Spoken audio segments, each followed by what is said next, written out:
पूर्व सीएम वसुंधरा राजे को बीजेपी चुनाव से पहले कौन सी बड़ी जिम्मेदारी देगी भी या नहीं, इसे लेकर कयास लगाए जाते रहे हैं। लेकिन इन अटकलों पर उस वक्त विराम सा लगता दिखा जब राजस्थान में बीजेपी की चुनाव समितियों वाली लिस्ट में वसुंधरा का नाम दिखा ही नहीं।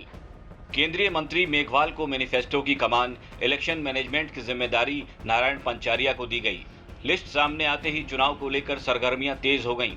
गुरुवार को कांग्रेस शासित राज्य के लिए 2 प्रमुख चुनाव समितियों की घोषणा की गई, जिसमें से किसी में भी पूर्व सीएम वसुंधरा राजे को सदस्य तक नहीं बनाया गया। बाद में पार्टी ने जयपुर में सदस्यता अभियान चलाया और कोर कमेटी की बैठक की, लेकिन राजे किसी भी कार्यक्रम में नहीं आई।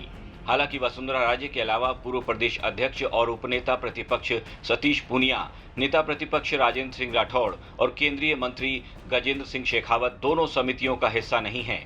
21 सदस्यीय चुनाव प्रबंधन समिति का अध्यक्ष पूर्व सांसद नारायण पंचारिया को बनाया गया है।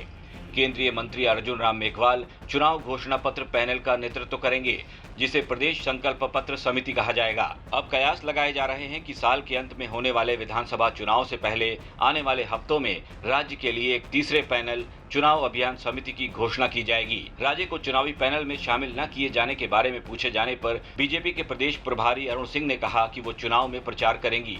अरुण सिंह ने कहा कि राजे पार्टी की राष्ट्रीय उपाध्यक्ष हैं, उनकी भूमिका बड़ी है।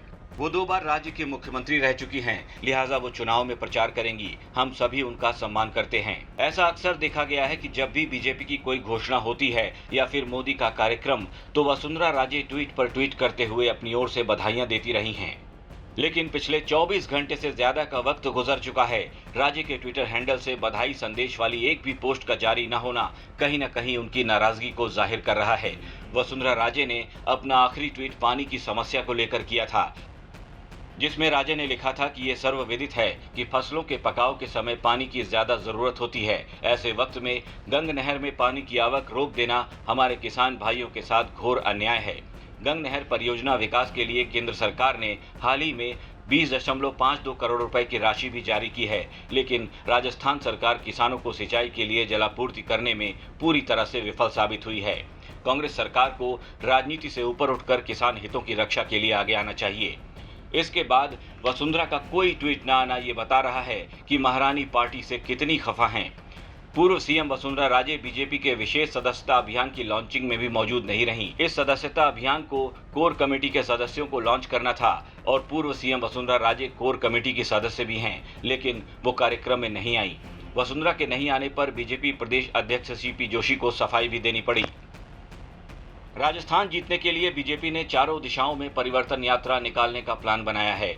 बीजेपी की परिवर्तन यात्राएं 2 सितंबर से शुरू होकर 25 सितंबर तक चलेंगी। इन यात्राओं के लिए केंद्रीय जल शक्ति मंत्री गजेंद्र सिंह शेखावत, बीजेपी के प्रदेश अध्यक्ष सीपी जोशी, पूर्व सीएम वसुंधरा राजे और पूर्व प्रदेश अध्यक्ष सतीश पूनिया को जिम्मेदारी सौंपी जा सकती है। इसके अलावा यात्राओं के समापन पर प्रधानमंत्री नरेंद्र मोदी 25 सितंबर को जयपुर में बड़ी जनसभा करेंगे। हालांकि बीजेपी की ओर से अभी कोई आधिकारिक घोषणा नहीं की गई है।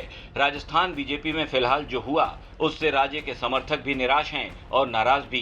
पार्टी ने जो फैसला लिया है, क्या उससे वसुंधरा राजे का सियासी खेल खत्म हो चुका है या फिर संभावनाओं के द्वार खुलने अभी बाकी हैं? इस पर हमारी भी नजर रहेगी। ब्यूरो रिपोर्ट, राजस्थान तक।